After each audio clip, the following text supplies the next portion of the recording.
series on turning classroom activity into scholarly activity, or for some, maybe taking scholarly activity into the classroom. I think we have a variety of different thoughts on that.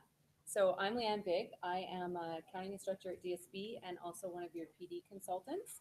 And so what I will do is I will let each of you go and introduce yourself, maybe introduce what you're bringing to the discussion today, and then we'll go from there. Sure. So start with me. My name is Greg Wells. I'm a psychology instructor. My area in psychology is developmental psychology, so social, emotional, physical changes that take place across the lifespan. And I'm especially interested in aging-related issues. And so what I'm going to be talking about today is a healthy aging course that we developed from an interprofessional perspective and some research that we did to see if it was effective in meeting our goals. I'm Roger Davis. I teach English, and today I am going to do a fairly specific thing regarding writing and how to engage students with some of the different approaches that are out there on how to teach writing. I'm Shauna Garrow, and I teach with the Career and Academic Preparation Program, our upgrading program here, and I teach physics and math for the program. So in my courses, I do project-based learning, and I decided to do a bit of scholarship of teaching and learning research on that for my et al. Program. My name is Jim Thompson. I'm one of the carpentry instructors. I'm also one of your PD consultants as well. Leanne and I share that role.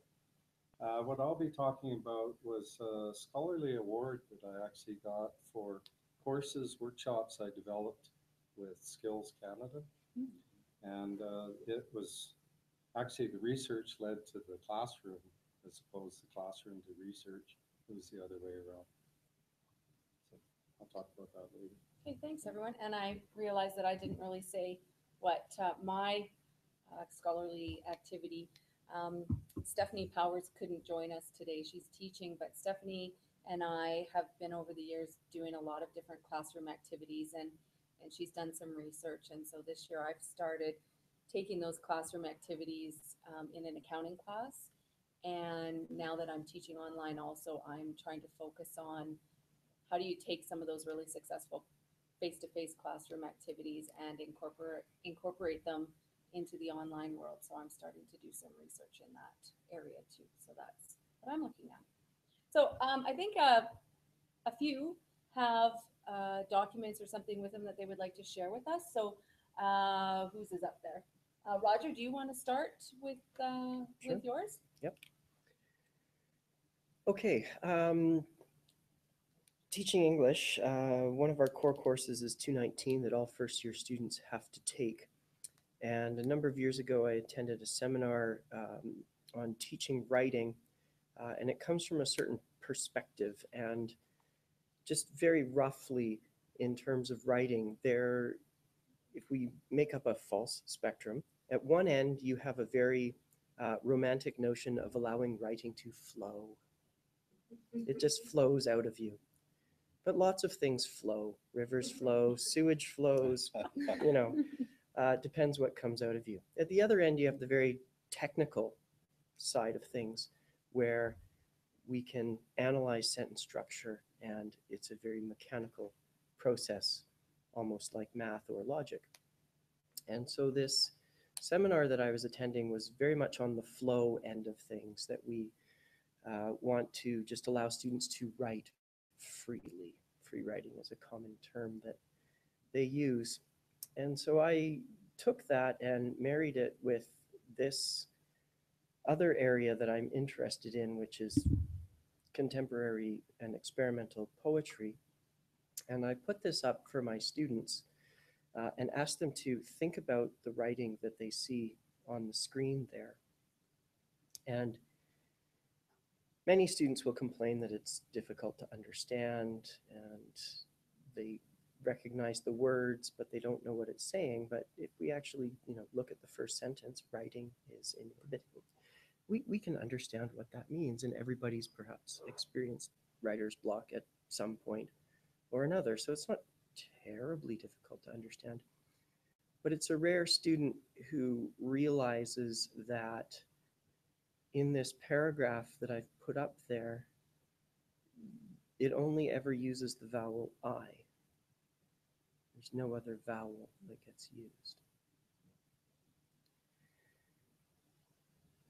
And so I get them to think about the relationship of flowing and then this very difficult exercise of trying to write only with one vowel.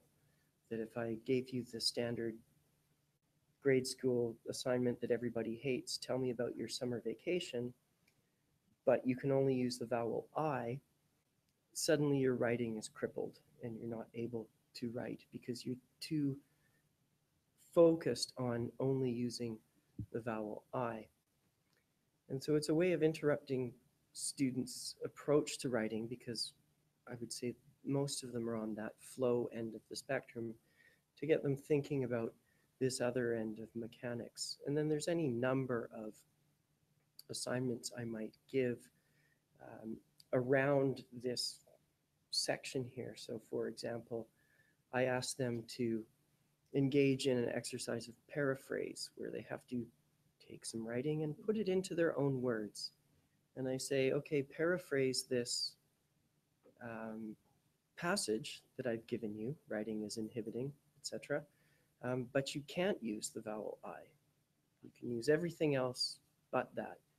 And so they develop different approaches to writing by thinking about the way in which they write and the very mechanical processes. Because if we remove it from this kind of neat trick of just using one vowel, that when we write, we don't really think about subject-predicate agreement. We don't really think about comma placement. We don't think about all the grammatical rules that we could apply, which is really part of the editing and revising process, which most students don't really like to do.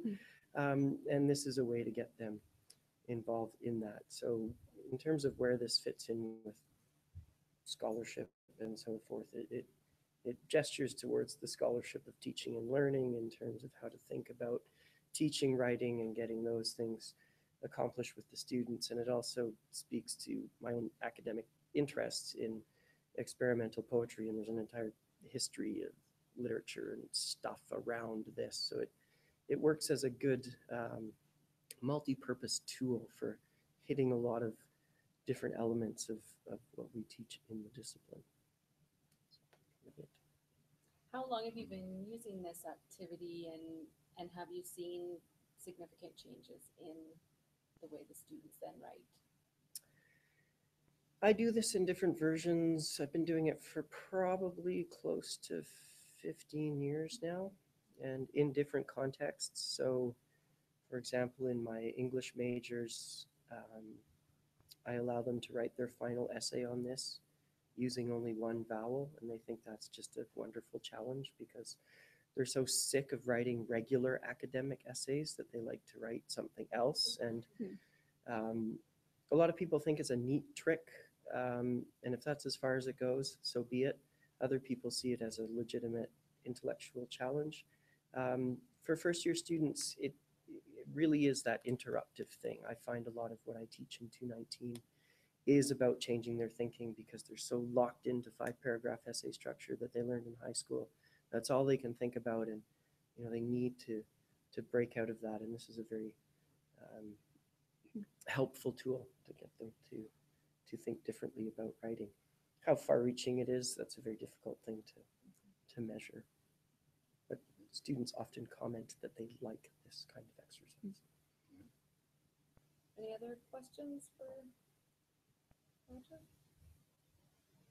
Hey, Shauna, do you want to Sure. go ahead and Yeah. throw yours back over? Okay.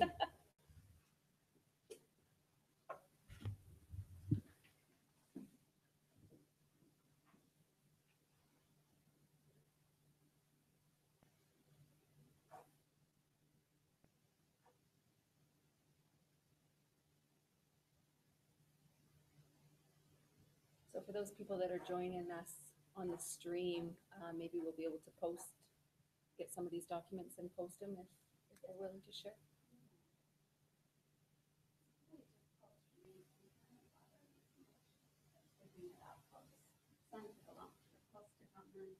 We're interested. Too small. All right. So my scholarship of teaching and learning is based on project-based learning that I do with my students in all of the courses that I've taught for the past 4 years. So this project that I did was with my Physics 75 class, which is a grade 11 equivalent course for physics. So part of what I like to achieve with them at that level is understanding the scientific method. And people come in knowing about science or having an idea of what they think it is, but they don't often get a chance to fully experience it in their into the course. So I like to make it a part of what I do with them. So a different way for them to show their learning, and throughout the semester, I gave them a chance to be familiar with the website that I use. They hand in their assignment as a website. So it's an experiment that they design and they collect data from and then present it, whether or not it supported their hypothesis. Often their experiment doesn't, and that's okay as well. They don't have to go back and redo the experiment. So we spend a class just getting familiar with the website Weebly that they use. It's really user-friendly, and I spend the class time on that so that they have so that it's not a barrier for them. Once they have that achieved, then we have 2 lab sessions dedicated to projects. They had 2 options for the deadlines for the project. So they had support from me during class time as well as outside of class time, and our lab tech even gets involved, who's a wonderful resource for them as well. So they had that throughout the semester, and helped throughout with any part of it that they needed, whether it was the website. And then part of the data that I collected for my research was just at the end of the course, after the final exam was completed, when they handed in their final exam, I gave them a slip of paper with a link to a survey that they were to complete. And I used, it's called Google Forms to collect that data. So I had 25 students from Physics 75 complete the survey. And what I was interested in was the challenges that they perceived and their motivation for. So it was required as worth 10% of their final mark in the course, but they had options along there. So the big option was what they were interested in and what they wanted to tackle with the project. And I told them it could be very simple. It could be something a grade 5 student could do, but they had to bring it up to the appropriate standard by how they explained the physics behind it and how they delved into it. So some of the challenges that I had them rank through my data collection was time management, help from instructor, finding equipment, needing more in-class time dedicated to projects, deciding on the topic, and then use of the Weebly website. So those were the challenges that they ranked. And student motivations for choosing their own topic, I took their highest mark out of the 2 if they attempted 2. So I listed that as something that they might be interested in. In-class time dedicated to projects, choice of working with a partner and who they wanted to work with, if they wanted to at all. Available help from the instructor, learning through hands-on work, having more than one deadline, and the fact that it was worth 10% of the mark. So I'll post this data, I'll submit it just if you're interested in checking out what data was collected. But it helped me for deciding whether or not I wanted to use this in future courses, because it's a lot of work on my part as well, and a significant amount of class time dedicated to it. And also with the data I collected, opportunity to just write what they perceived beyond these options I gave them for challenges and motivations. So that was really nice to receive that feedback as well. I also asked them whether or not they would recommend that I keep this as part of the class. And 19 of them said yes, for sure. 4 of them were unsure about it. So I took that as a positive as well. And 5 of them said, or not 5 of them, 1 of them only said to remove it from the course. So it was perhaps overwhelming for that student, which I would expect, but I can also see how I could help that out in future courses. So this experience was really valuable to me, and I presented my project-based learning at a symposium at SAIT at the end of last year too. So it was really valuable.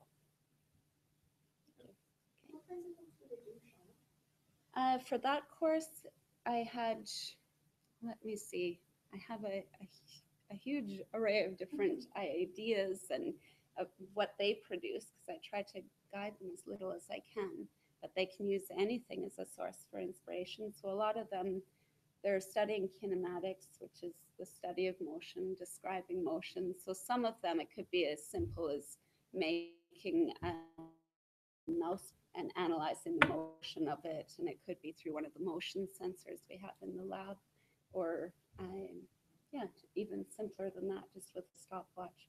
That's one example. Another one with projectile motion. I've had students make catapults and analyze that, and it sounds so simple, but they don't see the theoretical calculations coming to life in their experiments. So it's really valuable for them to design the experiment and see all the difficulties with it. They don't have to redesign it at all, but they do have to analyze it from the perspective of physics. So I've also done it with the math course that I've taught, and that was a math for education students. So they had to demonstrate their understanding of the math topic, and a component of it was to teach it to somebody else. So it let me see their understanding, but it also brought in their interests of teaching and teaching somebody else, and someone of their choice. So often the parents or little sister or somebody was in the video. So math and physics, I've used it in both, and I've used that Weebly website with both of it, so, or with all of them, I mean, and it's been really valuable. My other big project that I'm doing right now is a physics photo album.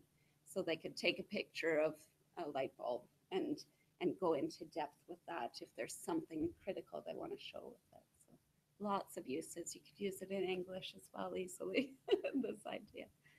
So yeah. With your results, was time management the top one? That was how you read them? That was a big one. I wasn't reading them in order, but time management was a difficulty for them, and deciding on a topic was also difficult. So expected that, with it being quite vague for what I wanted them to focus on. But time management was the biggest. I find that interesting because I think, I know for myself and probably a lot of us, part of the whole doing the classroom activities and trying to bring more of those things into the classroom is really getting that application into the classroom. So I thought it was interesting, they may not fit it in with time management outside of the classroom, but they're doing it in the classroom. Right. And then also you made a comment about having more class time Yeah. to help with the project. So I think what you collected really supports that, trying to take some of that content and almost that flipped classroom kind of idea, some of the content out of the classroom so that you are doing the project-based and the classroom activities in the classroom. Jim? Well, I was just looking actually right here at the heading. Today's panel, turning classroom activity into scholarly activity. I basically turned that around. I turned a scholarly activity into a workshop. Several years ago, I had the good fortune to teach a class of CTS teachers, secondary school teachers, career and technology studies. Most of these teachers, of the 12, at least half of them were currently shop teachers. And apprenticeship and industry training agreed that these cohort of teachers, if they passed the curriculum, could teach first-year carpentry in high school, which has been introduced about 7 years ago. Interestingly, of the 12, only 10 passed. So they all discovered it was way more difficult than they had anticipated. Out of this group, I mentioned about half of them were currently shop teachers. I was somewhat surprised how little they did know. And anyways, that was just a prelude. Right after that course, I participate with Skills Alberta, provincial skills competition. And we recognized some of the secondary students competing were really struggling with roof framing. And we decided, well, what is the problem here? And I was pretty sure I knew the answer was their instructors didn't know how to do it. So they had not been taught. So I set about to research the high performance schools, the schools that win constantly, continuously. And certainly the knowledge of the instructors was way up there. But also I discovered that even they were not very good at teaching blueprint reading. So we took all this research and we created a workshop. And interestingly, what we wanted to do is create a project that a group of instructors could come to Red Deer College, and then one afternoon they would be in competition with each other. There was an evaluation, they had to build a project, which turned out to be, in the end, just a little camping chair that you could take apart and carry around. And it's hard to envision it, but if I'd known earlier, I could have brought a picture of it to show how it incorporates roof framing components. There were 16 participants, one was female. Interestingly, at the end of the day, the only one that had finished was the woman. And you could hear male egos popping like balloons all over the shop. It was pretty funny. I don't think they know to this day that she was the only journeyman carpenter in the group though as well. But out of this session, I used the very same training methods for 3 RDC competitors at Provincial Skills post-secondary, and they did a total medal sweep. So the gold medal winner went on to Vancouver to National Skills, and I went as a coach. And that whole competition was like a whole new research subject that I came back and developed another workshop for skills competitors, for instructors that are already, they're consistently competing at skills to improve their ability to prepare their competitors. And for that, I brought in Keith Hansen, our athletics director, who, as we got further and further into developing the workshop, recognized preparing for skills is preparing for any sport, very similar. So it was, there was 2 cycles to this whole venture, and having gone through those 2, I can see a third one on the horizon. But yes, it was just nice to take the research and develop a workshop that was for non-experts, but they hopefully became a little bit more expert in that one day. And yeah, it was well received. So, questions on that? You want to start create your own workshop? Yeah, I'll show it to you. Give you the plans. Can we add that for a PD activity somewhere along the way? Yeah, actually, those teachers agreed that it was the most enjoyable PD activity they had been on. Was it very much hands-on? The morning was sort of sessions on blueprint reading, one of them, competitive preparedness, how to even compete at the skills. But the afternoon was totally dedicated, and it was a competition environment. They faced the same timeline.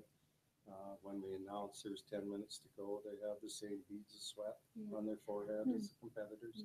They were evaluated the same way.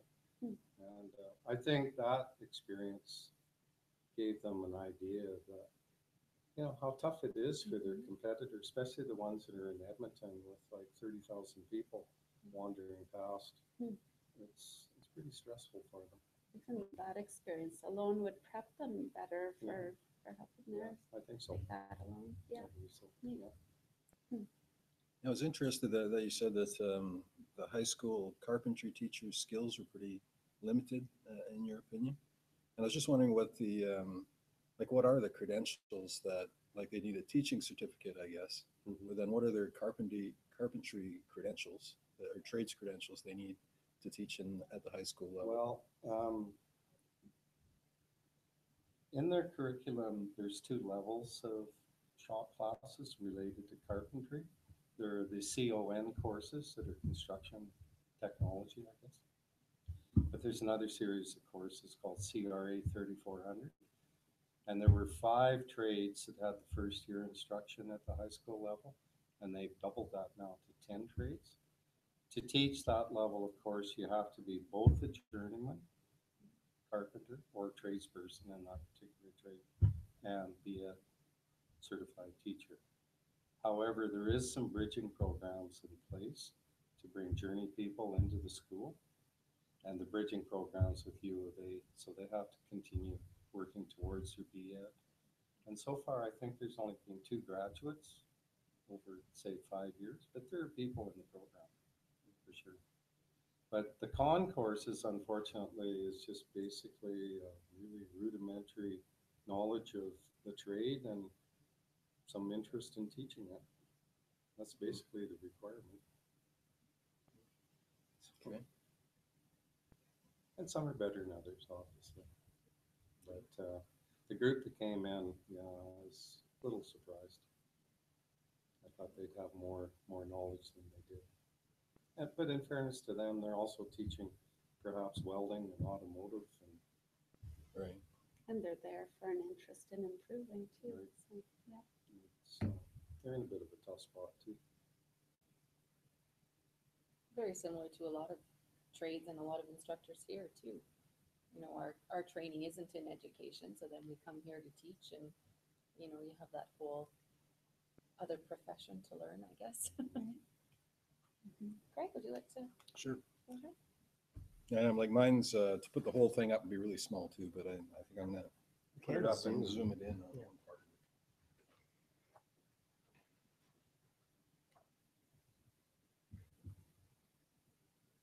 it. One photograph.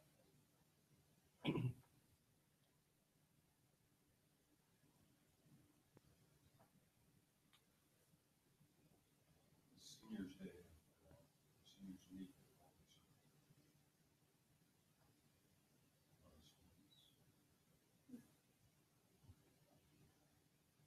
All right, so my story, I guess, starts about 5 years ago when myself and 3 other instructors, 2 nursing instructors, Haley Tees and Marion George, and business instructor, Dustin Quirk, got together and put together a course in healthy aging.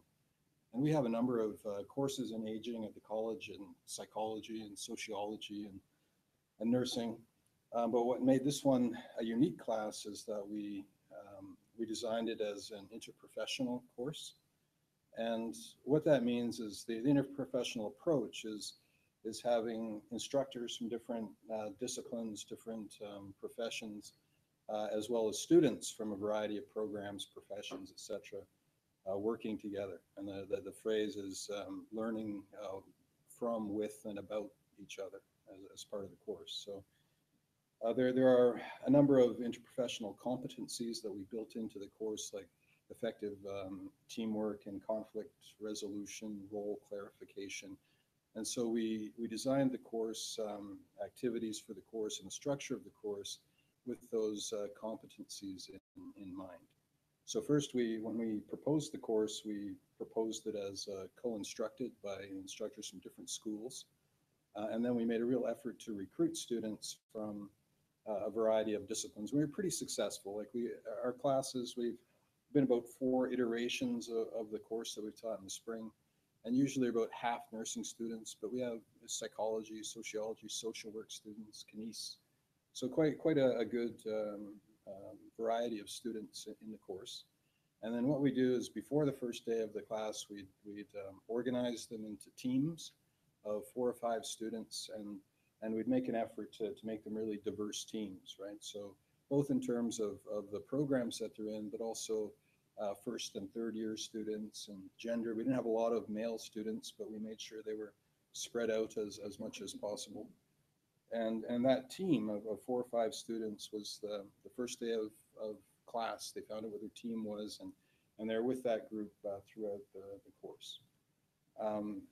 So that was the structure of it, and then we included activities, and again, there are a variety of these competencies, but one classroom activity, for example, was conflict resolution. So we had a sort of didactic lecture. We talked about effectively resolving conflicts, and then we had scenarios that we made up where students role played, the different parts. So we had, for example, a long-term care facility with a senior that with memory issues, behavioral challenges. We had a family member that was upset about what they've been hearing from their loved one. We had like a healthcare aide that was upset with a registered nurse and so forth, right? And so we had these scenarios, and then we had our team sort of act out the scenarios with the rest of the class as an audience, and sort of talk about effective problem solving.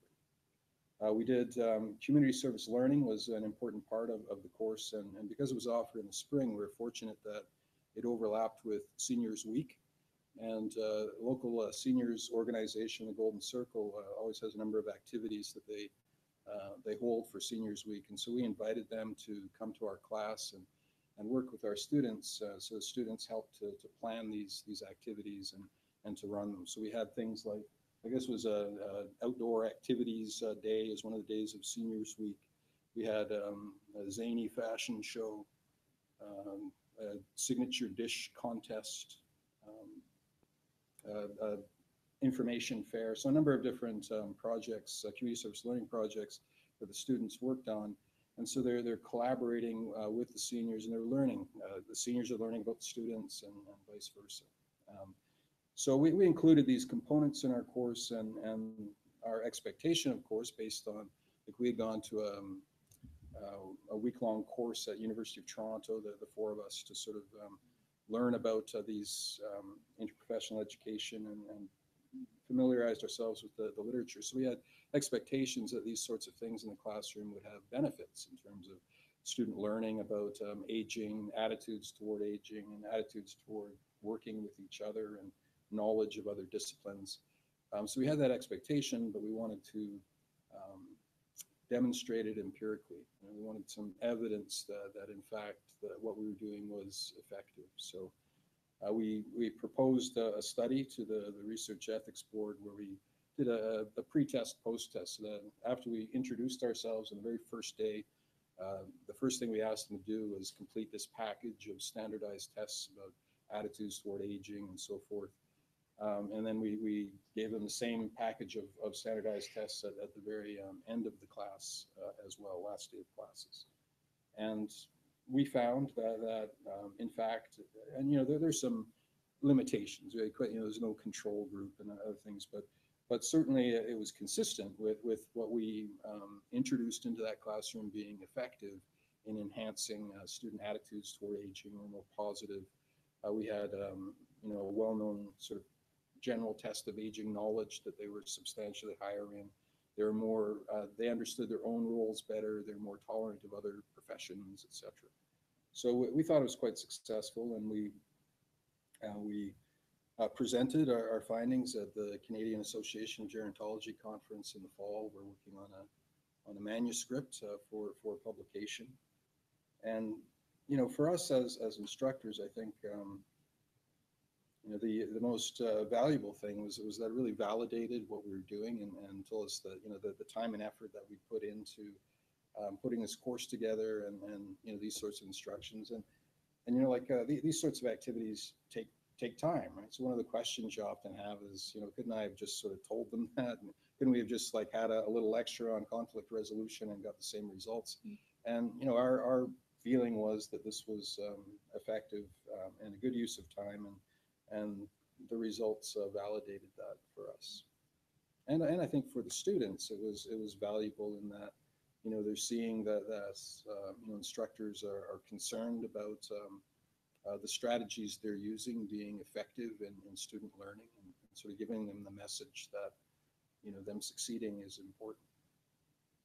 So that's what we did. I have a question. In your study for your pre and post test, were those anonymized in some way so that there was a number that coded them together, or did you know who the students were?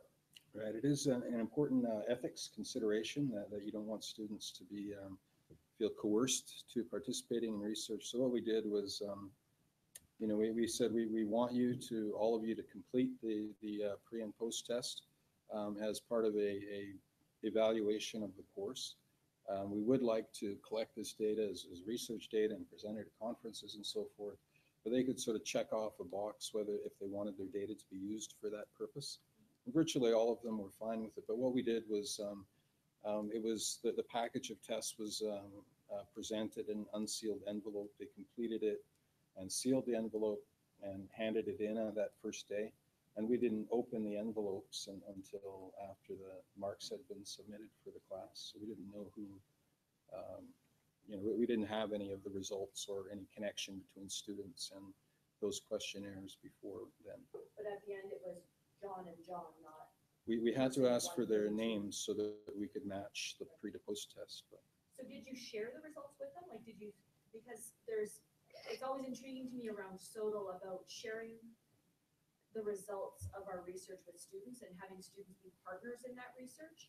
And so for a student and their own learning and development, it might be useful for them to go, oh, my pre-test was this, and then my post-test was this, and look how I changed. And so I'm wondering if you guys thought about that or did anything with that idea. Well, we, as part of the informed consent, we indicated to students that we'd be more than willing to share the general results with them. I mean, typically that individual, how did I do in the pre and post test is like, that's something that would need to be, I guess, worked out with ethics. But yeah, I could see the value in that, but we didn't do that, but we did give them the opportunity to, to have a look at the general findings and to talk about those with us. I could see a lot of value in sharing those results with future classes taking this course. For sure. Yeah, that's great. Any other questions? Okay, well, I left myself to the end to see if we had enough time. So Greg actually made a lot of great comments that kind of introduce what I was going to talk about, and I do have to give credit to my colleague Stephanie Powers, because if it wasn't for her, I probably wouldn't be where I'm at. But so a lot of what you talked about, that measuring the effectiveness of the activities that we're doing, and is it contributing to our students learning in the way that we anticipate or hope for when we're spending the time developing those classroom activities, is kind of where I'm at, is how do I take all of these classroom activities that I've been incorporating over the last few years, and how do I start to measure? And this kind of came up for me because it was, okay, now I'm moving online and I have these things and I have all this anecdotal evidence that students say, yes, your debit credit dance that I have them do, or your Smarty inventory activity that I have them do in an introductory accounting course, help them the most in their learning. Or I really like this that you do and this that we do in class, but it's all anecdotal and no real research to back it up. So as I moved into the online, I started thinking, well, I want to use this because I want to be able to provide the same type of activities that have been so successful for other students somehow in that online environment. So I've been experimenting a little bit with that in my online course this term. So Stephanie and Dustin have done some research with comparing their teaching methods in their economics courses. And so Stephanie and I talk a lot and work a lot with our classroom activities. So I wanted to go that next step. So I have here that I can provide to everyone. We kind of put our heads together and she prepared a little slideshow, I guess, that we did at DSB as we're starting to do more scholarly activity, how to turn the class activities and assignments into scholarly activities. So, the first step is explaining the activity, doing the activity, and now where I'm at, actually doing the data collection and trying to measure some of that effectiveness, and then the literature review. So I haven't quite got there yet. I gathered the data from my face-to-face class in the fall semester, and then here at the end of this semester, collect the data with my online section, and then go from there, start digging into the literature review and going from there. And then with Stephanie really starting to look at and talk about taking things that we're doing, classroom activities that we're doing, but that can be applied in other disciplines also. So, the nature of the activities, or, all of these examples of what we're all doing in our classroom, and starting to share them and think about how you can apply them across disciplines. So I'm really excited to get into it. It's kind of new and scary for me, but then when I hear what other colleagues are doing and how they are taking those activities and doing the research and measuring the effectiveness, that I think there's a lot of things that we can all share and take ideas from one another and apply to our areas. So that's kind of what I've been focusing on. So thank you.